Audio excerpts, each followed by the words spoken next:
Désir d'enfant, conception, grossesse, naissance et premiers mois, nos invités nous racontent leurs petites et grandes histoires dans Aternité.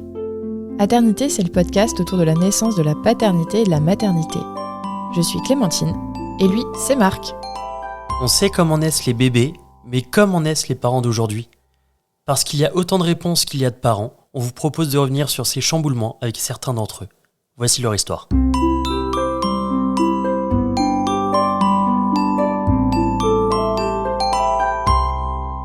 Précédemment, dans Aternité, on a raconté comment s'est passée ma grossesse, de l'annonce jusqu'à être déclenchée à 39 SA et 6 jours. Ok. Qu'est-ce qui s'est passé le jour du déclenchement ? Alors du coup, déjà la veille, ça a été assez chaotique. On n'avait plus d'électricité à la maison. On a fait une soirée à la bougie. Ah ouais ? Ouais. On devait se faire une soirée tranquille, se commander je sais plus quoi, manger tout ça. Finalement, soirée à la bougie, le repas il arrive froid, enfin un truc. Le truc de pas de bol complet. Qu'est-ce qui s'est passé ? Pourquoi la bougie ? Enfin, il y avait une coupure d'électricité dans le quartier. On sait pas. Génial. On sait pas pourquoi. Super. Ah ouais, c'est ça, on sait pas pourquoi. J'ai refait toutes les valises à la lampe torche. La veille. Oh là là. Valise si je devais refaire ou je ne ferais pas du tout les mêmes choses. Je sais pas comment on s'était débrouillé, mais aujourd'hui on n'aurait pas du tout remis. Je sais pas si c'est pour tout le monde la même chose, mais on avait mis on s'est dit pour un déclenchement on veut avoir plein de sucre, avoir des choses à grignoter ou pour l'après postpartum et tout. Enfin plein de bêtises on n'aurait pas du tout remis la même chose aujourd'hui. Et à la lampe torche terminée, c'était cocasse. Sacré souvenir. Donc nous on part à la mater le lendemain, du coup on nous a appelé la veille en disant c'est bon, vous serez déclenché aujourd'hui. Donc on part le lendemain matin, on arrive, on passe devant les voisins, du coup on dit tenez les clés, vérifiez congèle parce que nous on vient pas pendant une semaine. Oui. Et puis on arrive tranquille à la mater. Mais vraiment, pour le coup, il y en a qui arrivent avec la rupture d'apogée et compagnie, c'est le chaos. Nous on arrive tranquille, pépa. Ça y est, c'est le grand jour. On était vraiment dans l'idée, il arrive aujourd'hui, ça y est. Pas du tout, on n'était pas du tout informés ou suffisamment sur le déclenchement. Je savais les différentes méthodes, tout ça, la théorie, mais je ne savais pas du tout combien de temps ça mettait, la procédure, etc. Ça, je ne savais pas. Et en fait, et puis tout le long, surtout, on nous dit, j'étais déjà un petit peu ouverte, ça avait été déjà vérifié, contrôlé, du coup, à 39 SA. Donc là, ça avait un peu progressé. On s'est dit, mais à mon avis, avant la fin de la journée, c'est OK, quoi. Trop bien. On s'est dit, super, on continue à marcher. Sachant que toute ma grossesse, je n'ai fait que marcher, en fait, avec le chien. Je faisais beaucoup de balades. Ouais. Et du coup, j'avais l'habitude, j'ai marché jusqu'à l'avant-veille, en fait. Donc, j'avais l'habitude de faire des randos d'1h30, quoi, jusqu'à la fin. Et du coup, je continue à marcher, quoi. On a fait ça toute la journée, dans le parking de la mater. Attention, patiente qui fuit, qui fuit de la mater. C'était magnifique. Donc toutes les 2 heures, on avait, je dis mais c'est elle qui avait un cacheton à prendre. Et puis nous, on y allait. Et puis 2-3 fois dans la journée, on a dû retourner dans le service de maternité pour vérifier où ça en était. Ouais. Et puis ça avançait pas. Et puis donc, le soir, on dit du coup, vous revenez demain matin. Enfin, on dormait quand même sur place, la meilleure nuit possible parce que du coup, on était tranquille. Je crois que c'est la meilleure nuit que j'ai passée depuis plus d'un an. Depuis un bon moment. Et du coup. Du coup, ils disent, c'est possible, mais ça se trouve demain matin, en fait, il sera là. Donc tout le monde est encourageant. On dit, cool. Bon, finalement, on dort bien. Lendemain matin, on arrive. Donc du coup, là, c'est de l'ocytocine qui devient en C'est ça, injection. c'est une perfusion d'ocytocine. Et normalement, là, quoi qu'il arrive, soit ça marche, soit ça marche pas, mais il y a l'accouchement à la fin, quoi. Okay. Donc on rentre dans cette pièce-là, la pièce de travail, du coup, où on sait qu'on en sortira avec le bébé, quoi. Ok. Donc là, par contre, plus de tours de parking. Ça y est, c'est officiel. On reste dans cette pièce et ça avance. Ok. On a eu un sage-femme pour la première partie. Absolument adorable. Ouais. Il m'a sauvé mon accouchement. Ok. Vraiment, il a été vraiment au petit soin jusqu'au bout. J'ai énormément marché, pareil, avec l'ocytocine, en fait, on est monté jusqu'à des dosages hauts. Je résistais bien. Par contre, j'avais besoin de marcher. On s'est aperçu que j'avais déjà des contractions, mais que je ne sentais pas dans le dos depuis longtemps. Et c'est grâce à l'appareil, en fait, qu'on s'est rendu compte que c'était des contractions, quoi. Okay. Mais moi, je sentais pas grand-chose, très, très supportable pour moi, et je marchais. Elle n'avait pas de douleur, elle faisait des squats à la mater, il n'y a aucun souci, quoi. Donc c'est ça. Donc j'ai continué ce que je savais faire. J'ai demandé à avoir le monito sans fil. Et puis on me demandait si je préparais un marathon, quoi. Ouais. On proposait des sucettes choupa choups aux sages-femmes en passant. C'était des choses comme ça, quoi. C'était vraiment Mais ouais, on se sentait bien, on était à fond, on était motivés en fait. Sauf que ça n'avançait pas beaucoup. Mais au moins, il était encourageant. Ouais, c'était toute la journée. Il nous expliquait, très pédagogue, il nous faisait des schémas, il nous expliquait, bon là on est à 1, mais on est à 1,5, puis ça a plein de aplati, tout ça, donc super adorable. Mais en fait, au bout de la journée, comme ça avait très peu avancé. J'étais à 2, 2,5. Quand il me propose de mettre la péridurale pour percer la poche des os, il se trouve que ça me dérange un peu quand même quand il vérifie. J'étais pour la poche des os, c'est quand même mieux. Normalement, c'est douloureux après, quoi. Donc, par anticipation, mettre la péridurale. Okay. Grosse erreur.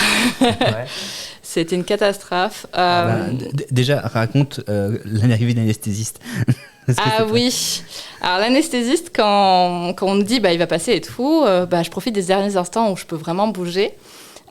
Et je m'amusais à étirer mon dos, en fait, comme les contractions que je sentais dans mon dos, avec le ballon. Donc elle était allongée sur le dos, complètement en faisant presque le pont. Et là, l'anesthésiste qui rentre, il dit, bon, c'est pour la péri. Il voit la patiente allongée comme ça sur le dos. Avec un grand sourire, je me redresse et je lui dis, c'est moi. Oui. Et puis là, il dit, pardon, il referme. C'est ça, en mode, j'ai dû me tromper de chambre, c'est pas possible. Mais il nous a même pas parlé, pardon, puis il ressort. Puis quelques minutes après, il revient. Donc du coup, si c'était bien là. Du coup, poser la péri, Yvan va boire un café. Parce qu'il voulait pas que je sois là pour la péri. Okay. Je crois qu'il y en a pas beaucoup qui ont le droit d'assister aussi. Ouais. Risque de malaise, et valait mieux pas, puisque moi aussi j'ai fait un malaise. Ah ouais. Je supportais bien et tout, il m'aidait bien, le sage-femme du coup. Sauf que je le stoppe à un moment donné parce que je sens que je vais partir. Et j'ai su l'alerter et on finit de me poser la péridurale. Il ne manquait que le scratch, quoi, limite pour le fixer. Et on met sous oxygène juste dans la foulée, quoi. Donc je pense que j'ai fait une chute de tension à ce moment-là. Yvan, du coup, rentre, voit plein de monde autour de moi, sous oxygène. Ça devait être impressionnant. Ouais, après, étant dans le milieu médical, je vois tout le monde autour et je vois qu'Aurore, elle m'accueille comme avec un grand sourire. Je me dis, bon, ça va, il y a eu un truc, mais ça va, je suis déjà rassuré. Okay. Parce que j'ai vu quand même les gens, ils ont géré la crise, ça va, quoi. Oui, et puis ils sont réactifs dès qu'il y a un truc. Là, ce sage-femme-là était très réactif, donc il n'y avait pas de souci. Mais le souci, en fait, c'est que la péridurale empêchait Aurore de bouger, du coup, elle ne pouvait plus marcher. Et moi, à ce moment-là, je l'ai vu rapidement en fait, s'éteindre. On voyait qu'il n'y avait plus il y avait un truc qui allait plus, en fait. Moi, c'était le mouvement. Ça m'avait cassé dans le mouvement. Et puis, on m'avait promis que si, avec le ballon et tout, on va pouvoir faire plein de choses. Changement d'équipe de nuit. Et là, catastrophe. En fait, on nous laisse en plan. Limite, il fallait que je tienne aussi le monito. On me le laisse comme ça, en vrac. Et débrouille-toi, quoi. Et là, c'est le début de la fin. Je vais carrément dormir pendant... on a la sage-femme qui passe une fois toutes 2 heures. Ah ouais, 1,5. Bon, je repasse dans 2 heures. Et c'était long. Et puis, après, désespérant. Ouais. Aussi. Donc elle s'est endormie, moi j'étais à côté, je pouvais pas. Donc, surtout la haine, l'ON jusqu'au bout me mettait des coups de pied dans les côtes qui me faisaient mal. Je les sentais encore avec la péri, c'était au-dessus. Alors que déjà je sentais pas beaucoup mes contractions, là je sentais plus rien. Et en fait, la dose automatique que ça délivre, on pouvait pas me la mettre en pause. Et du coup, systématiquement, je regardais, j'avais les yeux qui vrillaient en l'air parce que je ne supportais pas d'entendre ce bruit-là, alors que je ne sentais déjà rien. À peine je ressentais un petit truc que j'avais une dose, donc c'était catastrophique, quoi. Enfin, ça pouvait pas avancer dans ces conditions-là. Et quand j'ai demandé de me l'arrêter, on m'a dit que c'était pas possible et j'étais condamnée à ça, quoi. Ouais, parce que peut-être qu'ils ont senti que vu que ça avançait pas, ça finirait peut-être en césarienne et que c'était mieux que t'aies quand même ta péri déjà plutôt que... C'est possible. Sauf que du coup, fin de la 2e poche d'ocytocine, 19 heures de travail. Il y a du coup la gynéco qui rentre pour discuter avec nous en fait, savoir est-ce qu'on lance une 3e poche d'ocytocine ou est-ce qu'on passe sur une césarienne du coup. Donc elle nous dit clairement que l'ocytocine, on a passé 2 poches, une 3e ça va peut-être pas forcément changer grand-chose. Non, surtout trop de risques d'hémorragie. Ah oui, il y a ça aussi, ouais. Donc on est obligé d'arrêter là. Déjà la sage-femme qui est venue, elle nous l'avait dit, là ça veut dire césarienne, je pense. Moi je tombe de haut, même si je pense que je le savais sans le savoir. J'arrivais pas à l'admettre, quoi. Enfin, j'avais beau savoir, c'est pas l'accouchement que je souhaitais, quoi. Donc en code vert, donc sans urgence, nous sur le coup. Donc on accepte, on appelle nos familles, on avertit, puis on doit partir, puis go pour la césarienne. Sauf que justement, sur ce qu'on disait avec la péridurale, c'est qu'elle s'était à moitié arrachée. J'ai failli passer sous anesthésie générale à cause de ça. Donc j'avais l'anesthésiste derrière qui était là, ça va être anesthésie générale, c'est pas possible. Et il était plus stressé que moi, où moi j'ai fait en sorte de rester zen, parce que lui, je l'ai senti stressé. Je me suis dit, il faut pas que j'en rajoute en fait. Donc catastrophique. Déjà au bloc, et j'avais plus Yvan. Et j'étais déjà en mode... les papas n'étaient pas acceptés en césarienne ? J'étais pas accepté. En fait, ils attendaient de savoir s'ils allaient la mettre en anesthésie générale ou pas. Donc moi, j'étais prêt à rentrer dans la pièce. J'étais dans la petite pièce juste à côté, en fait. Et je voyais, en fait, qu'ils s'occupaient d'Aurore par la petite fenêtre. Mais je pouvais pas, en fait, rentrer tant que j'avais pas le feu vert, quoi. Puis on te l'avait pas dit que je risquais l'anesthésie générale. Non, ça, j'ai compris après. Mais du coup, moi, j'attendais juste et je voyais oui, non, je sais pas. Je sais pas, une dame qui est auxiliaire puéricultrice ou un truc comme ça, qui faisait les allers-retours pour me tenir informé. Et ben moi j'attendais du coup à côté. Puis finalement j'ai pu. Parce qu'ils ont réussi quand même à poser la rachis, donc. Non, c'est pas passé un rachis, du coup c'est directement avec la péridurale où ils ont quand même réussi, ils me l'ont un peu surdosé, mais du coup j'ai rien senti de mes césariennes. Ah ouais ? Non, rien du tout. Quasiment, enfin, j'ai senti mon corps bouger, mais je fixais Yvan parce que c'était trop dur, je pense, pour moi, d'admettre ce qui se passait. Tu as senti ces mains qui t'enlevaient ton bébé de ton corps, globalement ? Je l'ai même pas vraiment senti, au final. C'était vraiment comme si... je sentais mon corps bouger, mais je sentais qu'il se passait des choses, mais rien de précis, au final. C'était tellement surdosé, en fait, que... quand on m'a dit pousser, j'ai même pas pensé à pousser ou quoi que ce soit, je savais même pas pourquoi on me disait la chose en fait. Comme si j'avais manqué quelque chose, ou comme je me concentrais sur Yvan et je sentais juste mon corps bouger au final, quoi. Ok. Et comment tu l'as vécu toi cet accouchement ? Très mal, surtout pour les suites, parce que ça s'est mal passé, on m'a oublié un morceau de placenta. Ah bah on n'y est pas encore, ok. C'est ça. Donc mon accouchement global, je pense que je l'ai toujours pas digéré. Ouais. Du coup, juste qu'est-ce qui s'est passé après ce moment où ils t'ont enlevé l'ON, où l'ON est né, c'est peut-être plus joliment dit. Oui. En fait, l'ON est né du coup à 5h21. Ils nous ont montré donc déjà la gynéco était en mode, ah oui en effet, je pense que je serais curieux de savoir le poids final parce que je pense que l'écho, ils étaient pas loin. Donc en fait, ce qui est né à 4,4 kg. Quand même, joli morceau. Et du coup, elle vient nous montrer. Toi, tu l'appelles. Je lui avais déjà réfléchi à ce que je voulais dire pour pas dire n'importe quoi le jour où je le rencontrerai. J'avais un petit peu un truc autour de ça. Et je dis bonjour Loen. Et même s'il ouvre pas les yeux, il tourne la tête vers moi et je le sens plus apaisé. On me permet de lui faire un bisou, mais j'ai pas pu le tenir et j'ai pas pu lui faire appuyer à côté. Ça, c'est un regret pour moi. Après, ça va vite pour la suite parce qu'en fait, on va dans la pièce d'à côté pour le laver, on va le représenter à la maman. Toi, t'es le père à côté, tu dis ok, bah je suis. Puis je suis, mais en fait, on donne aucune consigne. Tu dis, moi, j'ai des mains, je suis là, je peux aider, mais non. Et puis, au bout d'un moment, c'est tiens, tu le prends, tu fais le pot à pot, tu te débrouilles, plus ou moins. Donc, tu nous mets dans un placard, plus ou moins. C'était pas. C'était pas super glamour, mais bon, après, moi, quand je l'ai eu dans les bras, c'était cool, quoi. C'était un beau moment. C'était un beau moment, surtout, je sentis le poids de la responsabilité au départ. Ouais. Parce que je me suis dit, bon, Aurore, elle est pas là. Moi, j'ai le petit dans les bras, j'en fais quoi ? Moi, je le cale contre moi, il a le pot à pot et tout ça. Donc, et puis, il s'est endormi contre moi, il a essayé de me téter aussi à un moment donné. Mais ça, c'était un regret pour moi de ne pas avoir pu faire cette première tétée. J'y tenais. Et Yvan m'avait dit comme quoi il avait la culpabilité de m'enlever le moment, entre guillemets, sachant que je ne souhaitais pas forcément passer par la césarienne. Mais au moins, il a pu en profiter. Et ça, c'était important pour moi aussi. Ouais.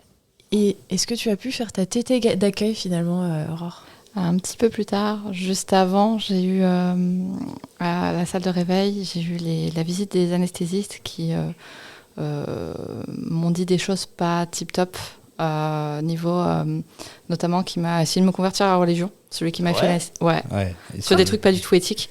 Perché le mec. Il disait mais quelle quoi, religion ? je comprends pas. Grosso modo, il m'a demandé si j'étais croyante, je lui ai dit que non, il commençait à me dire que c'était quand même mieux pour mon enfant, ce genre de choses, enfin des trucs... je pensais qu'il venait en fait s'excuser d'avoir entre guillemets raté la péridurale. C'est celui qui m'avait fait la péridurale la veille. Et en fait, pas du tout. Il m'a regardé de haut en bas déjà quand on se sent hyper vulnérable, qu'on peut pas bouger ses jambes et tout ça. Voilà. Et derrière, il me sort des choses comme ça. Et je comprends juste pas. J'essaye de. On parle de quelle religion surtout ? Enfin, je veux dire. Alors, aucune idée. Ouais, voilà, moi je voulais juste voir mon bébé. Il me sortait des choses comme ça, je ne comprenais pas où il voulait en venir. C'est sûr, il vote Trump, lui. C'est sûr. Et j'ai eu, mais tous les anesthésistes que j'ai eu des trucs un petit peu comme ça, ou autour de mon métier qui cherchaient à parler de ça alors que c'était pas le moment et que j'avais du mal à respirer parce que j'ai refait des hypotensions avant d'arriver aussi à la salle de réveil. Enfin, j'ai enchaîné en fait les petits problèmes déjà juste avant d'arriver à la salle de réveil. 3 heures plus tard, je remonte en chambre et je rencontre enfin un petit peu plus Loan parce que j'ai juste pu le voir mais sans le tenir.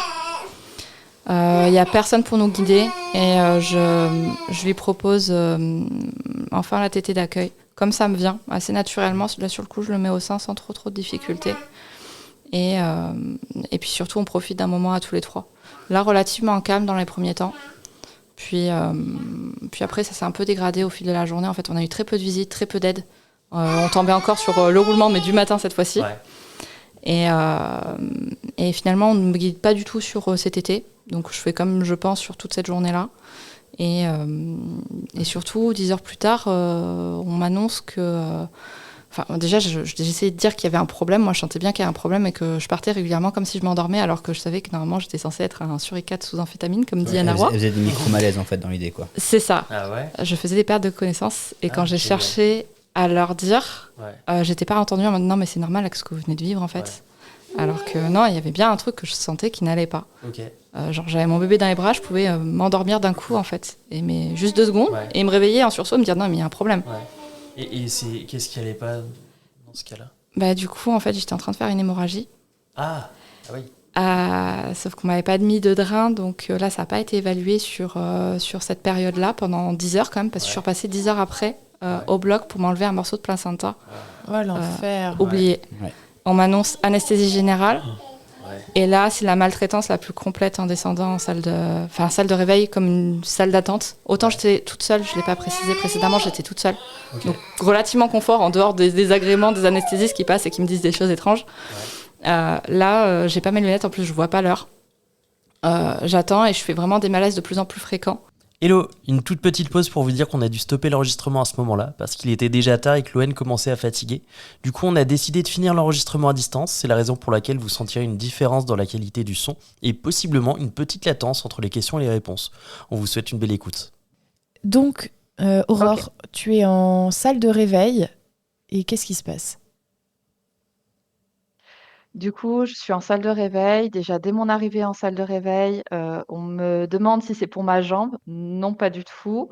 Une deuxième anesthésiste vient me voir et regarde mon dossier, mais je sens qu'elle n'est pas du tout concentrée. Elle me dit vous avez accouché hier ? Non, pas du tout, c'était ce matin. On fait plusieurs erreurs devant moi et je vois clairement que ça capte pas. Et puis moi, comme je disais précédemment, je partais de plus en plus, donc vraiment pas confiante. Et je lui dis, elle me dit qu'on va plutôt faire une anesthésie et je lui avertis du coup que on m'a annoncé plutôt une anesthésie générale, donc je ne comprends pas. Et en voyant que sur mon dossier, elle n'était pas OK dessus, je refais tout l'historique carrément. Je prends le temps de tout lui raconter, ce qui m'était arrivé le matin, mon malaise avec l'anesthésie, la première anesthésie, la péridurale, être sûre qu'il n'y ait pas de soucis, sachant que j'ai fait des baisses de tension, que là clairement j'avais des pertes de connaissance. Et malgré tout, elle reste sur la sans m'écouter et en faisant des allers-retours sans vraiment m'écouter dans cette salle bondée. On m'amène au bloc comme une file d'attente. Okay. On me dit qu'on nettoie le bloc et que je suis la suivante. On m'embarque, sauf qu'il y a plein d'étudiants anesthésistes qui sont derrière moi, personne de visible parce qu'on m'emmène donc les pieds en avant. Et là, j'entends curetage, ce qu'on allait me faire. Et on me demande si c'est un avortement. Je dis non, j'ai accouché. C'est la 3e fois que j'entends quelque chose qui n'a rien à voir avec mon dossier. Vous êtes sûre ? Là, je suis emmenée au bloc. J'arrive au bloc. Ah, c'est angoissant. Ouais, ça fait vraiment beaucoup. Et surtout, on me demande moi-même. Je n'ai pas fait de premier lever depuis mon accouchement plus de 10 heures avant. Et on me demande de me mettre toute seule sur la table, de me lever, de me soulever pour aller toute seule sur la table de mon lit. Je fais tant bien que mal, sans avoir d'aide. et assez lunaire. Moi-même, je me rends compte que c'est lunaire ce qu'on me demande par rapport à ma situation, alors que je suis en pleine hémorragie. Ah ouais? Je suis très faible. C'était totalement ahurissant. Je pense que je me mets déjà dans ma bulle à ce moment-là. Et là, on me force carrément mon dos en avant, là, sans accompagnement, hein. Ce que j'avais eu pour la péridurale, là, rien du tout, rien à voir. J'ai quelqu'un derrière qui me dit penchez votre dos en avant et qui me force le dos euh, Il te en pousse dans le commençant à dos? piquer. Ouais, on me force le dos en avant en étant sur la table pour me faire l'arachie. Là, j'ai un bruit sourd dans ma tête. Je capte même plus vraiment ce qui se passe autour de moi. Je les sens même pas en fait. Et c'est quand j'ai entendu dernière tentative, sinon anesthésie générale, que là j'ai une douleur dans le dos. A priori, ça a fonctionné puisque je suis restée consciente tout le long derrière et qu'on m'a mis les bras en croix et fait le curetage. J'entends tous les millilitres qu'on me retire au fur et à mesure, que ça fait beaucoup. Pour cette deuxième intervention, jusqu'à 700 millilitres, j'ai perdu 1,5 litre noté sur toute l'intervention Ah de la journée. ouais. Euh, Sans avoir comptabilisé, certainement, comme je le disais, comme je n'avais pas eu de drain, on n'a pas comptabilisé entre les deux, j'ai certainement perdu plus. Ouais. Et je suis très faible. Je suis clairement très, très faible en sortant de là. Euh, j'ai été largement maltraitée par les soignants sur cette étape-là. Et on me remet dans cette salle bondée où je ne suis pas capable de parler, où on met les lunettes d'oxygène, on me les enlève, on me les remet sans arrêt, sans rien me dire. Moi, je suis incapable de parler, j'aimerais juste leur lever la main, leur dire comment ils vont, est-ce que j'ai des nouvelles au moins de mon bébé et de mon chéri, est-ce qu'ils sont au courant. Je ne peux même pas prononcer un mot et je fais tout pour ne pas m'endormir. J'ai peur à ce moment-là de partir, quoi. Bah, Je je fais tout pour comprends. rester éveillée, je vois même pas l'heure qu'il est. Ça L'angoisse. dure Ouais. très très longtemps. Ouais, ça dure super super longtemps. Et on m'emmène enfin dans une autre salle pour me mettre au calme, où on veut me garder quelques minutes sous surveillance. Du coup, on m'autorisait à voir Yvan et Loen dans cette chambre temporaire. Et j'ai accepté, j'ai demandé, même si c'était dans 15 minutes que je remontais en chambre, parce que c'était trop long pour moi avec tout ce que je venais de vivre dans cette journée. Ouais, t'avais besoin J'avais de les pas le droit voir, quoi. d'allaiter encore pendant 1 heure. Ok. Et, euh, et donc, j'ai Yvan qui arrive, mais sans le bébé. J'avoue, j'ai la déception. J'avais besoin de voir mon bébé. Et donc, il est reparti, il est revenu avec le bébé dans un second temps. Ok. Son regard m'a marqué. Dès que je parlais, j'avais des bips parce que de la machine à côté, parce que je manquais d'oxygène. Ah ouais. J'étais très pâle. Ouais. Et toi, Yvan, c'était quoi C'était. ta réaction à ça? C'est quoi ton sentiment? Ben, moi, en fait, c'était assez particulier parce que pendant qu'elle était pendant l'opération, en fait, moi, j'étais avec le bébé. Au calme, en fait, j'étais en peau à peau, tout ça, et je disais, c'est bon, Aurore est prise en charge, tout se passe bien, et puis c'est bon. J'arrive dans la chambre, je la vois, mais pâle, pâle, quoi. Ouais. Et là, je me suis dit, non, mais qu'est-ce qui s'est passé? Je comprends qu'il y a un truc qui s'est pas bien passé, quoi. Ok. Et ouais, je la vois vraiment pas bien. Et Après, j'essaie de la rassurer. ça a duré combien de temps à peu près? La pâleur, ça a duré quand même au moins quelques jours. Non, Après, déjà le soir, elle est un peu mieux, mais elle est partie combien de temps? Combien de temps ils t'ont laissé avec Maëlle à peu près? euh, au moins 2 bonnes heures. Ouais. Ok. Ouais, ça devait être long. Bon. Ouais, bah, en fait, moi, je me rendais pas trop compte du temps qui se passait parce qu'en fait, bah, j'étais en peau à peau avec le bébé, j'étais un peu dans une petite Ouais. bulle, mais au bout d'un moment, je me rends compte, bah, le petit, il a pas tété. Le petit, personne n'est venu lui apporter à manger, en fait. Donc, c'est moi qui commence à aller voir les sages-femmes en disant là, ben, la maman, elle est partie en opération depuis tout à l'heure. Le petit, il a rien, quoi. Il a rien à manger, quoi. Ouais. Donc, on l'a supplémenté à ce moment-là, mais c'était 16 heures à ce moment-là, quoi. Le petit était né à 5 heures. Il était Donc, 16 bon, heures. il était 16 heures, ouais, Ah oui. Il a quand on l'a tenu hyper supplémenté. longtemps, quoi. C'est ça. C'est fou. Ils se Après, il sont avait pas. tété entre les deux, hein. Il avait Ah, tété ok. entre les deux avant que je Oui, reparte. J'avais donné ma Ah oui, première oui, tétée. Et, c'est oui, vrai. Ok. oui. Puis le premier jour, ils sont un peu sonnés par l'accouchement parfois et ils ont pas hyper faim non plus, hein. Oui. Ouais, ouais, ouais, c'est Oui, ce mais qu'on nous avait dit aussi, mais dans ma tête, enfin, j'avais oublié, donc je pensais que ça faisait de 5 heures à 16 heures. Ouais. Oui, non, ok. Ok. ah non, non, mais mais au total, sur un peu moins de 12 heures, j'ai été absente 5 heures. Et ça a paru énorme, et ça a été une grosse déception pour moi d'avoir loupé tout ce temps-là avec mon bébé. Mais je Ça a comprends. vraiment influencé pour moi pour la suite. Je comprends Ouais, complètement. j'entends. Et alors, qu'est-ce qui s'est Ouais. passé ensuite? Du coup, ensuite, nous sommes revenus en chambre, tous les 3. Moi avec mon bébé, contre moi. J'ai pu profiter un petit peu, de lui, sur le temps qui a suivi. Je pense que pendant plus d'1 heure, je ne l'ai pas lâché et quand j'ai pu redonner la tétée, tout de suite, je l'ai remis au sein. Ok. Donc ça, c'était, vraiment agréable, Ouais, réconfortant. et j'ai vas-y, excuse-moi. Pardon. Non, non. Réconfortant. Ouais, je te demandais si c'était réconfortant ou pas. Oui, ça m'a vraiment aidée de les retrouver parce que, bah, tout le long, c'est pas pour moi que je me suis inquiétée, c'était aussi pour mon bébé et de pas avoir de nouvelles, en fait. Je n'en ai pas eu tout le long. Donc, j'ai réalisé vraiment ce que j'étais en train de vivre quand moi, j'ai vraiment été mal et avec, la maladie que j'ai subie, en fait. Et je me suis mis dans ma bulle à ce moment-là et je me raccrochais à l'image de mon bébé, notre rencontre. Et est-ce que t'en as parlé du coup à l'équipe médicale de ce que t'as ressenti quand ils t'ont fait subir ça? J'ai eu l'occasion d'en parler plus tard Ouais. et on m'a proposé la psy. Je l'ai refusé dans un premier temps et je crois que c'était au 2e jour, quelque chose comme ça, Mhm. où là, Peut-être j'ai même plutôt redemandé. 3e, je crois. 3e possiblement, oui. Ok. Je sais plus si c'était 2 jours ou 3 jours, mais j'ai demandé à la voir et j'ai raconté tout ce que je venais de vivre en fait, et vu la violence que c'était pour pouvoir poser les mots dessus. Ok. Ok. Et ça a eu quoi comme répercussion sur la suite des événements, enfin, sur la suite, cet événement-là en particulier? Alors le problème, étant donné qu'il me restait un morceau de placenta, mon corps n'avait pas compris que, bah, c'était la fin et l'accouchement. Du coup, l'allaitement a mis plus de temps à se mettre en Ah. place et encore plus de temps, on a forcé les choses, on m'a fait tirer et cetera. Bah, déjà le lendemain matin, quand on est venu pour la pesée de l'ON, l'auxiliaire, puéricultrice qui est venue, a pesé l'ON et il faisait 4 kg 160 je pense par rapport à son 4 kg 4 Ah et oui. là, panique à bord.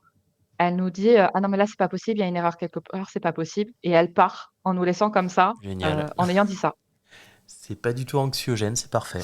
Non, ça a été Ah très ben, anxiogène, surtout que, enfin, alors que la veille, il a vu un gros méconium, du coup, ce qui est normal. Il s'était bien vidé et vu qu'il avait pas beaucoup mangé, c'est Ouais, normal qu'il ait perdu du poids sur la bien journée. sûr. c'est C'est pas non plus affolant. Oui. c'est ça et puis moi, bah, du coup, j'ai eu des difficultés, pareil pour la mise en place au départ. C'était cohérent avec toutes les infos qu'on avait, mais sur le moment, nous, on savait pas et du coup, on a fondu en larmes. Enfin, Ouais, bah je c'était, comprends. terrible de recevoir ça. Ouais, clairement. Donc, Du coup, à part l'allaitement compliqué, il y a eu d'autres répercussions sur la suite?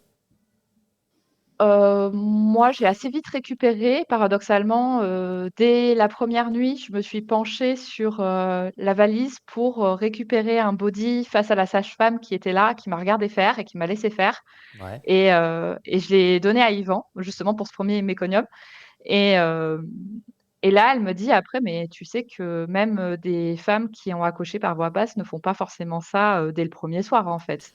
Le fait J'ai: d'aller «Ah piocher bon?» dans la valise un body? Le geste? C'est Oui, c'est ça? ça, Ok. le fait de m'être mis, accroupie, Ok. Ah oui. avec appui dès le Ok. premier soir et m'être redressée toute seule Ok, je comprends. et sauf Ouais. après le matin et il y avait eu aussi une très mauvaise gestion des antidouleurs, ce qui fait que, bah, je souffrais, régulièrement dès que j'oubliais de prendre mes traitements au bon moment. En fait, il y avait tellement de choses à penser, j'étais tellement faible que, j'oubliais mes traitements, j'ai dû les confier à Yvan pour, les gérer à côté. Alors, Ouais. je sais pas si c'était pareil pour vous à l'hôpital, mais pour nous, on avait en gros une plaquette de pharmacie et on nous disait: «Ça, c'est tous les 2 heures, c'est tous les 3 heures». Mais en fait, on n'a même pas un horaire, on a personne qui nous apporte les médicaments. Réussir à gérer, Ouais, cette c'est chaud. régularité, c'est Hmm. compliqué. Ouais, ouais. Bah, t'es dans le brouillard. Nous, on a une sage-femme qui avait été super là-dessus. Ou une. Non, oui, c'était une sage-femme qui avait, tu sais, les trucs pour vomir là. Ouais. Les haricots, ouais. Les Ouais, en haricots, fait, elle ouais. a fait quasiment un petit pilulier en Elle disant. nous avait mis, elle nous l'avait Ouais, elle divisé avait en écrit. 4 Et elle a écrit avec dessus un au bic, stylo. ouais. Au bic, Et c'était bien. c'était genre 10 heures, Bah, c'était toutes les 16 3 heures à partir. heures. Je Ouais, crois que c'est ça. c'était 9, 12, Ouais, c'est 15 ça. Mais bon, et bref. 18, quoi. Mais toutes les 6 heures, du Ouais. coup, et elle l'avait divisé en 4 et comme ça, on savait où on en était. Ouais. Non, pour le coup, là, Ah mais c'était. ça aurait été tellement plus Ouais. facile, Ouais. en fait, de gérer ça comme ça parce que Ouais. nous, c'était l'enfer. On savait absolument plus à quelle heure ou Ouais. quoi et C'est ça pas. zappait, quoi, en fait Ouais. Ouais, c'est pas cool. Mm. et C'est on vraiment pas cool. On aurait aimé quelqu'un qui passe pour le coup et on n'a pas su le demander à ce moment-là. J'ai demandé pourtant 3 fois à me répéter à quelle heure il fallait prendre quoi parce que j'oublie absolument tout, j'étais pas en mesure d'écouter et surtout que, ben, entre l'allaitement, puis on a mis rapidement en place le tire-allaitement, en plus après les tétés, selon les règles qu'on me disait qui bon, clairement, quand on voit ce que dit Marie-Astrid, de madame Tirlet, il y avait rien qui allait, bien évidemment, mais moi je ne le savais pas à ce moment-là. J'appliquais bêtement ce qu'on me disait et plus gérer le traitement, bah, c'était impossible à gérer, en fait. On ne dort jamais, il faut se mettre une alarme toutes les 2 heures, c'est pas possible. Ben oui. C'est ça. C'est ça. Ouais. Bienvenue dans le On aurait aimé postpartum de immédiat. l'aide, quoi. Ouais, c'est ça. On aurait aimé un petit peu d'aide là-dessus. Un accompagnement, quoi. Ouais, je comprends. Ok, et donc sur la suite du séjour à la mater plus largement, qu'est-ce que vous retenez ? Un long tunnel sans fin pour moi. Ça a été libérateur quand on est parti parce qu'à la maternité, il y a eu le premier bain de l'ON aussi qui a été très, très compliqué où, on nous a pas permis, de faire, un bain serein. On a eu 4 personnes, je crois, en même temps dans la chambre où Ouais, on faisait le lit. ils étaient 5 à venir. En gros, il y avait les personnes qui venaient faire le lit, puis la personne qui venait nous guider pour le bain, puis d'autres personnes qui s'occupaient d'Aurore.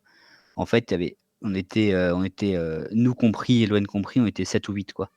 D'accord. C'était infernal. Et ça a été un peu tout la récurrence en fait dans le séjour, c'est qu'on était constamment avec du monde qui venait nous un peu. C'était oppressant en fait. Ouais. En particulier pour le bain. Pas en particulier pour le bain, mais le reste du temps, on était constamment sollicité. Et ça a fait une libération quand on est parti de là. Ouais. Et puis une pression sur mon allaitement et c'était soit, fallait que je sorte et qu'il prenne un biberon et qu'il ait pris le biberon avant de sortir, soit c'est que ça fonctionnait. Sauf que moi, mon allaitement, en plus, j'ai commencé à avoir des douleurs, on m'avait mis le bout de sein, il fallait que je tire et on m'a forcé au tirage, «Ah mais oui, mais il faut mettre plus fort sinon ça fonctionnera jamais, faut que vous ayez mal». Faut que vous ayez mal? Oui, ouais, on m'a dit ça. Ah ouais. C'était extrêmement violent. On m'a laissé avec le bébé à gérer, à côté qui était, dans le couffin, plus, le tire-lait, où je tenais directement les tétrelles beaucoup trop grandes sur ma poitrine et qui vent devait partir. Là, «Mais tu pars pas dans ces conditions-là. Moi, comment je gère le bébé s'il faut en même temps? Je ne peux pas. Ouais. Je ne peux même pas régler le tire-lait toute seule». Non, mais en fait, ça c'est un petit peu aussi ce qu'est censé faire l'équipe médicale, quoi, enfin l'équipe soignante. C'est vraiment la maternité de l'enfer, là. Ça a été une grosse ingérence de leur côté. Il n'y a rien qui va. On a eu 1 ou 2 personnes bien vraiment et qui étaient à l'écoute, heureusement, qui ont sauvé un petit peu. Vous avez fait un petit mot quand même pour écrire, enfin pour dire ce que vous avez vécu dans cette maternité. C'est important, je pense. Alors j'avais l'intention de dénoncer et j'ai jamais eu le courage de le faire en fait et après j'ai lâché l'affaire. J'ai pas osé le faire. Même sans forcément dénoncer. Juste écrire un petit courrier peut-être à la direction ou à ceux qui gèrent la maternité. Enfin, tu vois, ça on peut ne l'a être, pas fait. Ça peut on être pourrait, bien hein, juste mais pour les même prochains, encore quoi. aujourd'hui parce que c'est grave ce qu'on a vécu. J'imagine qu'on n'est pas les seuls et c'était extrêmement violent. C'était moi pour un deuxième, je ne veux pas accoucher là-bas et je ne sais pas où j'accoucherai. On s'arrête là pour aujourd'hui. On vous dit à la semaine prochaine pour la suite. Bisous. Bisous.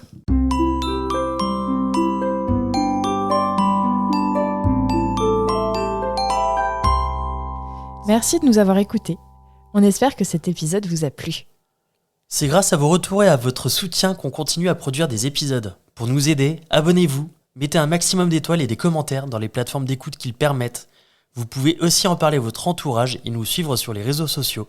Les liens sont disponibles en bas de la description. Si l'aventure vous tente et que vous avez envie de raconter votre histoire, contactez-nous via le site aternité.com. Sans accent, évidemment. Bisous!